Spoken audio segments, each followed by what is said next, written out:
Hi, this is Dr. Barbara Young. Welcome to the Transformation Success Television Network, and this is the Empowerment Channel. First of all, I want to thank all the guests out there in the audience for coming today in the studio. We're so happy you're here. Thank you for coming. Boy, do we have a show for you today. So I want you to call your friends, tell them they've got to watch this show. It's going to be uploaded in about a week or two on the Voice America TV channel. We have something exciting to talk about, but it's a little serious. So I want to, first of all, tell you that our comments are ours uniquely to own and share. You may disagree or you may not. You may agree or you may disagree, but they are ours to share. So I'm welcoming my panel today on a discussion that is a little difficult for many of you that may be watching this show. We're going to talk about workforce violence, workplace violence. And really, it is something that is growing every day. We are hearing about shootings. We're hearing about things that happen in the workplace. But we're going to take it a little bit farther than that today. We're going to show you the scope of what workplace violence really encapsulates. So, first of all, I want to thank my guests for being on the show today. And first of all, we have Dave Weiner. So, Dave, tell us who you are and what you do. So, my name's Dave Weiner. I'm the CEO of a company called Secure Meausres, LLC. It's a risk management and advisory firm here in the Los Angeles area. I retired from law enforcement earlier this year after 26 years. So I have a lot of depth and breadth and knowledge in this particular topic that we're going to discuss today. Looking forward to it, and again, having me back on. Thank you for having me back on the show. Thank you. This is great. He was on last week. We had another subject about veterans. So this week we're about workplace violence. So, all right. And my next guest, Miss Imani Hayes. Tell us what you do, Imani. Well, I am a respite care provider, but that's by day. By night, I'm an entertainer. I act, sing, dance, and do comedy. So I'm here to just have a conversation that I think is necessary. And for a lot of people, a lot of millennials like me, we want to have these open conversations. And it's very interesting that we have this particular group of people here today. Well, that's why I wanted you on the show. We want to not leave out the millennials because you have absolutely a part to play as we play out the drama of our lives. And I'm telling you, it's drama. Drama. And then my new co-host I'm introducing today. Hello. I have to say, Miss Kim Yeater. Did I do it right? You did great. Give me some skin. That was excellent. I told her before I didn't want to mess up your name. So she said, Yeater, like yay there. Yay! So tell us what you do. So I'm a peak performance transformation coach, a speaker, and author, actually upcoming author of the book, Run Your Race and Discover Your True Identity. I love that. And documentary filmmaker of One Voice, Many Faces, breaking the cycle of domestic violence and breaking the cycle of victim. Wow. So she's going to be back because we got a show that we're going to be talking about domestic violence, and so that's coming up in a few weeks. So yeah. Yes. So all right, back to our topic today. So Dave, tell us, with your corporation, with your company, what is it that you do, and how serious are we now? And explain the scope and the depth that we're really dealing with. So my company helps organizations build prevention programs around workplace violence. That's a big issue. Obviously, I want to say in 2017 there were 346 mass shootings in the United States. What? But the thing that doesn't get discussed a lot of times is there was also another 18,000 assaults in the workplace. So when you start looking at the scope and magnification of a workplace violence incident, it's not just about the shooting. And those are the things that unfortunately get blasted all over the news. I'm sure you guys have all seen those on the news. The other things that you don't see are from a business perspective, brand issues. Then you have lost time, lost wages, insurance claims, and that can go into the billions of dollars. Companies that are spending time, because when these incidents happen, even if it's something as simple as an assault, of two employees, one assaults the other. Well, if that person's injured, now they're out of work. You have to figure out who's going to do their work. There's a lot of implications for not having a prevention program. And the Society for Human Resource Management has said that 1 in 5 human resource professionals don't know really what to do when they're confronted with a workplace violence incident. And that's kind of where I come in, and other professionals like me come in to help advise companies and organizations on how to better identify workplace violence issues and how to then prevent them, and having the appropriate policies, training, and procedures in place. Well, I have a question, because it's like your why. How did you happen to get into this? I mean, I know your background's been in law enforcement for many, many years, and you are a military veteran of the Air Force. I know that. Yes. So, but how did you, sort of transition? You retired and you transitioned now into dealing with this issue. Well, even after retiring, after 26 years in law enforcement, where, my true desire was to serve people and to help people. And that's kind of an overused term, but, when you really want to serve the community, that's one of the best places to do it in law enforcement, fire service, EMS. That's really, you get to do a lot of good. And even after retiring, I'm still pretty young, and I still have a lot of energy left. So I wanted to continue to give back, and use all the knowledge that I actually acquired over the many, many, many years, and now turn it into something that. But why workforce violence? I mean, was there someone you knew that was a victim? Well, over the years, having been in law enforcement and the military, I've responded to many workplace violence incidents, and you get to see on the backside of things the trauma that it causes to people. And if people, they say, an ounce of prevention, is a pound of cure. Right. If people would really stop and take a look at what they have in place to help prevent those type of things in the workplace, if I could get one company to change some of their policies and really be a little bit more proactive as it relates to taking care of their employees, then I've done my job. So Matt, what are the symptoms, or what are the things we look for to really prevent workplace violence? Sure. So, and that's a great question. And I'll list a few things, but one of them by themselves may not.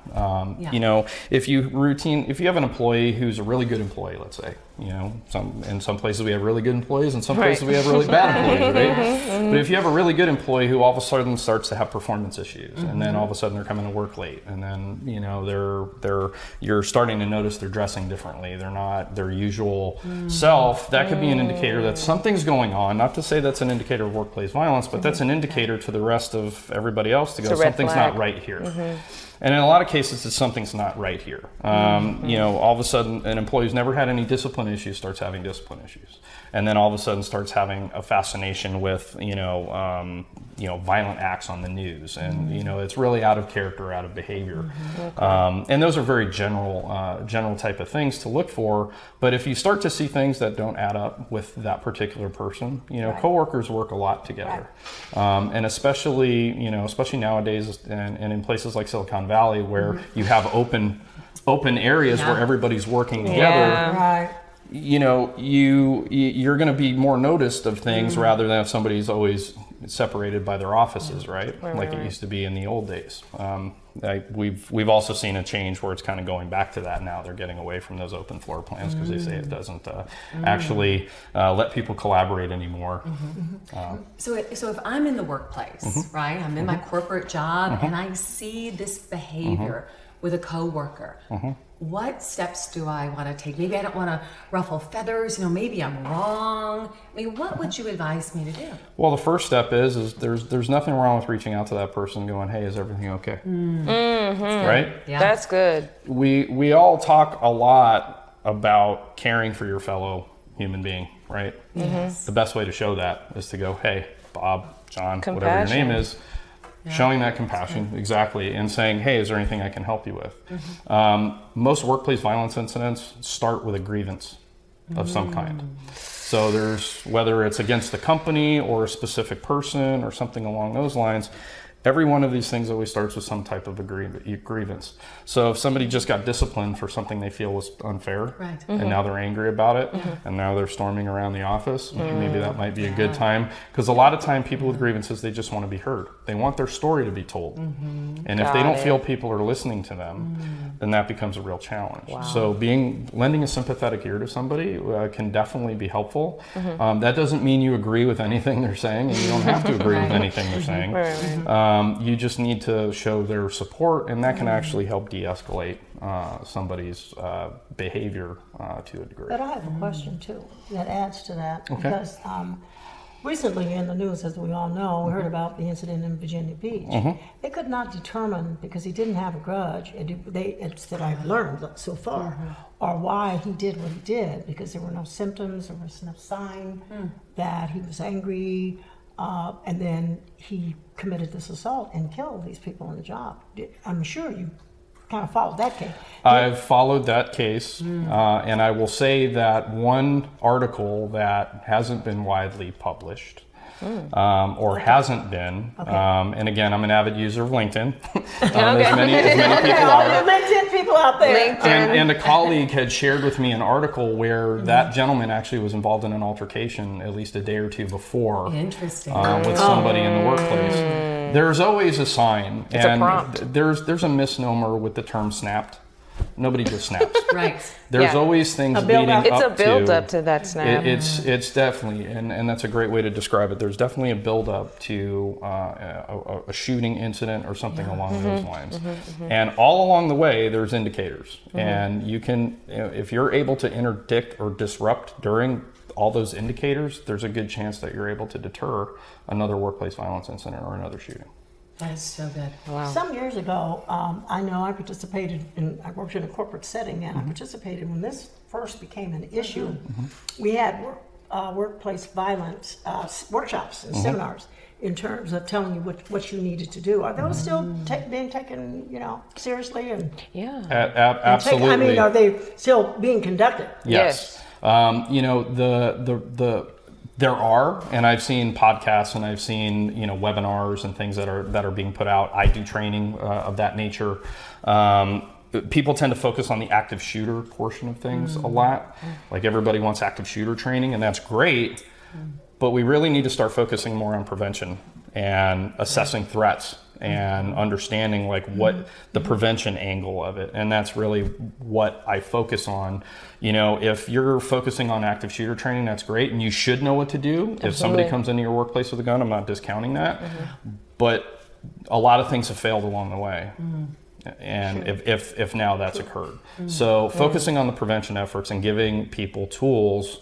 And it's not just one person in an organization that's responsible for prevention of workplace violence. You have human resources, you have risk management, you have corporate security, you have a lot of folks. It's really a collaborative effort between a lot of different people to assess and figure out what's going on in a workplace and how to mitigate those violent. And it starts with compassion. I feel like you have to, like you said, they come into work, they're late, their dress is different, their attitude is different, just the way that they're engaging. And it's just like you should be able to say, hey, John, are you doing well today?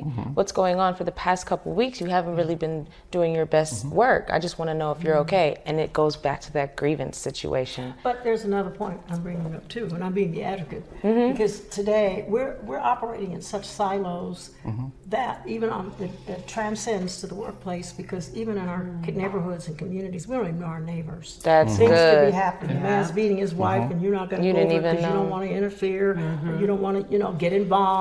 And so I think that there's something pervasive in terms of what's happening with the human condition, that people don't seem to be that sensitive, let me put it that way, or have the empathy. So I don't know, we're going to talk about this in another show, about we have a growing number of narcissistic people.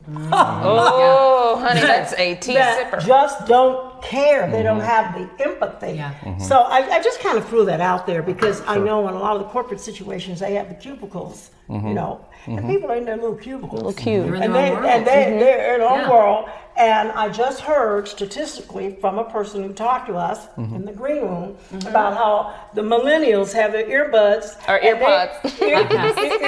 and they're listening and they're working, but they're in their own world. So they don't see John or Susie coming in stressed out. They don't really care. I mean, I don't mean it to say it that way. It is kind of like that. I mean, we're in our own world. There's social media. We have our phones. We're connected literally into a small space. That's why people think we're zombies or we're just like not paying attention. But that's actually not even true. It's just, we just have a new way of communication. Yeah.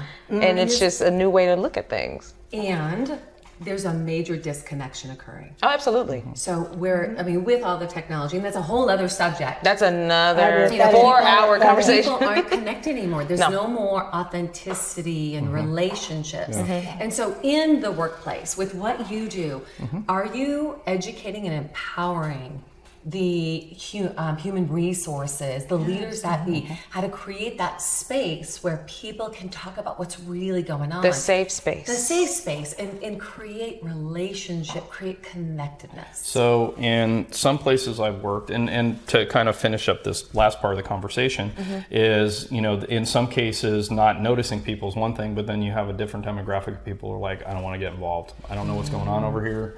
I don't want to get involved. Distancing I don't want to myself. I'm going to distance myself because I don't know what's going to happen. I don't want to get wrapped up. And you see a lot of that because I think in general people have their own problems, their own issues. But really, I firmly believe, and this is again my opinion, is that the CEO of a company, I retired as the chief of police of my agency. Everything started with that leader, with that one leader in an organization, and that creates your company culture. That's right. And That's if your exactly company right. culture allows and tolerates violent acts or different types of things, Bullying? then you're bullying is another one. Sexual harassment is another one. The Me Too my movement is goodness. a huge thing right now, and rightfully so. But you as a leader have to empower your junior leaders in order to make those decisions, and in some cases that doesn't always happen, right? Sometimes you have a leader who's a little bit of a micromanager and doesn't allow their staff to do certain things. Coming from the government space, I would say a lot of our policies and procedures were very old and outdated and antiquated and didn't allow leaders to have a certain measure of flexibility to take care of folks. I'm not saying that's the case in every place. I'm just saying that spending so much time in government and public safety agencies, sometimes your policies and procedures need to be updated to keep up with the times. As we've seen, the law moves much slower than technology. Yeah, boy. We see this with a lot of other things like drones, and everybody has a drone, but the laws haven't caught up with that, and that's one good example of how technology has run way. That's privacy invasion right there. It could be in certain circumstances, but the problem is who's to say, right? Because there's no law hasn't caught up. There's no yet. regulation, And but the FAA is now starting to heavily regulate that stuff, and I know we're diving off topic a little bit, Sorry. but the real issue is that unfortunately the law doesn't always keep up with trends. Right. with the I newer trends. have a comment or a question too that intrigues me, and I always get into this. When we start looking at workplace violence, do we have incidents more that impact women are the perpetrators? Oh, that's a good question. I would say wholeheartedly that women are less likely to be a perpetrator. Let me say that. The statistics don't show that women are more involved in that. It's usually a male. And in some cases, it does stem from domestic violence. You have an ex-husband or somebody that, they're engaged in domestic violence outside of work, and it's something that spills over into work. And that's one of the types of workplace violence. Because one of the things, the reason why I asked that is because I had noted when you hear these things that happen on the job, you don't hear like a woman went to work and shot her husband. No, you don't hear that. You really don't. You don't hear so I it. just happened to think, or Very shot rare. up a whole bunch of people. Yeah. So I was wondering if we had a few stats on that. So anyway, It's not as prevalent Yeah, it's not very prevalent. Amen. Not at all. And then so when we're looking at workplace violence, has it increased over the past 20 years? Is it stable or has it decreased? So mass shootings have increased over time, They have. but I want to say from 2017 to 2018, I want to say the numbers dropped, but just a little bit, very little bit. But again, the things that don't get discussed are actually all the workplace assaults. You get to see all the shootings on the news because they get highly sensationalized. But you don't get to see the random, the two guys got into a fight at the loading dock. You don't really hear about those type of issues. So when you're comparing the 346 shootings to 18,000 workplace assaults, the numbers can be pretty eye-opening, if you will. Are there other companies doing the job that you're doing? Do you have competition in what you come up with? I do have competition, Okay. but I also have colleagues. And Okay.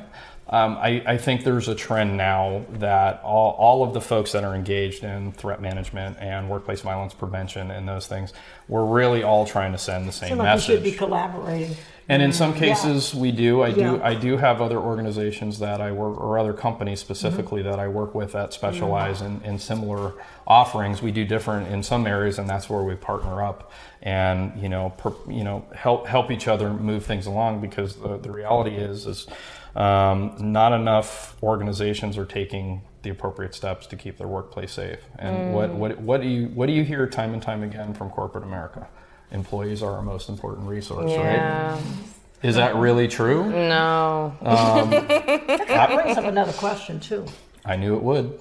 Yeah, I'm just It had saying, to. well, Yeah, it's yeah. like when you start looking at the sector, you got private sector, public sector. Where do you see most of it are the trends in terms of public versus private in workplace violence? Obviously there was the most recent shooting in Virginia Beach. Yeah. But that was a public organization. Right, That was right. One of the few. You don't Yes. hear too many. I think it's across the spectrum. Okay. I really think that if somebody is working in a company or a public organization and nobody's listening to them, again, it all starts with a grievance. If their grievances aren't being addressed and they feel that they have no other alternative but to bring a gun to work and then start shooting people, a lot of things have gone wrong.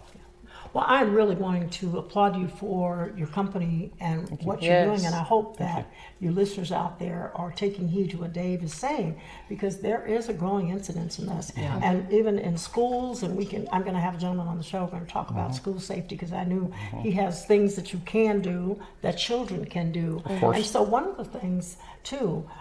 Are you also talking about things that employees can do? Because like in this incident in Virginia Beach, somebody actually threw themselves over a person and saved a person's life. So are there in your program that you administer and so forth, do you talk about how people in the employment sector, how you can prevent or help yourself or help another person? Absolutely. Should something occur. Absolutely. Okay. I teach, how to respond to active threats, Okay. how to manage threats, how to, give people an idea of like, hey, these are the signs and symptoms of what to look for, and these are the things that you should be reporting, because that's the other problem. Again, people don't want to be involved, but you really need to report stuff. If you see stuff that's out of the normal and it's concerning you, then you really need to report that to somebody. But Dave, what if somebody shows up and he has or she has a gun? What do you do? That's what I'm talking about, because it gets down to some of the stuff. methodology. What do you do? The current methodologies that's out there is one that's very popular, and many of your listeners have probably, and viewers have probably seen this, is the run, hide, fight through Department of Homeland Security. And run, hide, fight is really, if you have the ability to run and get out of the area and leave immediately, if somebody comes in with a gun and starts shooting and you're able to get out, then you get out. Right. If you're unable to get out, then they say you should hide, and you should barricade yourself into like an office and push, books and desks, or bookcases and desks and other things. Silence your phone. Stay on the phone with 911 if you're able to call 911. And then in a very last resort, and this is something that only that person can decide at that time, if they're in close proximity to someone who's shooting and they have no other alternative, then they're going to need to physically try to fight with that person and try to disarm them, try to take them to the ground, prevent them from trying to kill other people. And the ideal situation though is to get away. Get away, call 911. Okay. Immediately distance yourself, call 911. If you have to barricade yourself or hide, stay in there, call 911, and wait for law enforcement to contact you. We're coming. Okay, so what if, Matt, what if you're on an airplane? Okay. Because that was me. It was right after 9/11. I'm on an airplane, and there's a gentleman who, it was the time where you cannot bring no water on the plane. Right. Remember? Yeah. So I was flying from Boston to California with my husband and my 4 kids, right? And they were young at the time. And so this guy comes in with all the look, what they would look like, the sideburns, but I didn't connect the dots because I was packing when I heard that news thing come on. Of course. So long story short, he hid a cup of water underneath his seat. And when I was kind of like, oh, that's odd, nothing connected. There were a couple of things I saw him looking up at the baggage thing, nervous, like really nervous, Fidgety. with his fingers and fidgety. And then when the lights came on, where you could actually go to the bathroom, he got up with a cup of water really fast, and someone stepped in front of him, and he turned in this slow, controlled rage and sat. And all of a sudden, everything I saw on the news was like in my head, and I was like, oh my gosh, who am I? Who am I? Who am I going to tell? I'm like a mother of 4 on the plane. Right. Panicking. I literally had a whole battle going on in my head. So grateful. I spoke to the airline attendant right there, and kind of secretly, and she went and talked to him and came back to me and said, Kim, ma'am, I think he's fine. He's fine. Well, when the lights went down, he pulled up a computer that literally had a picture of a bathroom sink and delete. I was like, oh. Right. I was like, now what do I do? So I made sure that I went back there, and I was like, you need to tell the pilot now. Sure. I was like, my babies are not going to die in this flight. We are not going to die in this flight. We are not this doing is it. what I saw. I heard that. Okay. So long story short, we're alive. And Homeland Security was called, and that was taken care of. Good. But I know what it feels like. But you know why, right? You know why that got taken care of, right? Tell me why. Because you reported it. That's- And that's the bottom line. Yeah. And It was scary to report and that's the that. real message That's I want to the get out to the message. viewers Yeah. is Report. again, report. see something, say something. Right. Even if you're unsure, it's better to report something. And that the other part of that is some people feel like, well, I'm going to get somebody in trouble unnecessarily. Well, if you see things that are out of the ordinary, you should be reporting it, and that, at least then you can remove all doubt at that point, right? Yes. Do we have time Well, for Dave- one more question? No, or we no? don't. We're run out of time right now. I'm sorry. It was juicy But too, y'all. it was juicy. It was, Imani. But we'll be the next show. Dave, where can people get a Wonderful. hold of you? Should they need your services? Again, my name is Dave Weiner. I'm the CEO of Secure Meausres LLC. They can reach me at Dave at secure-measures.com or at 310-507-1493. Thank you very much. And I want to thank you guys. This was a great discussion. Thank you. We'll take your question on break. Yes, absolutely. But thank you so much for being on the show. Thank you, you. Imani. You were Yay. great. Thank you, Kim. Oh my you. God. Thank you guys. And thank the audience. We appreciate you for being here today to be on this very, very severe conversation. It is severe and very timely. So I want you out there to have a very blessed week. And we're going to see you next week with another topic that you've got to be sure to watch this show. And this is Dr. Barbara Young signing off until next week. If you got any questions or comments, no, don't give them to me. No, positively, yes. info@transformationforsuccess.com. Bye-bye.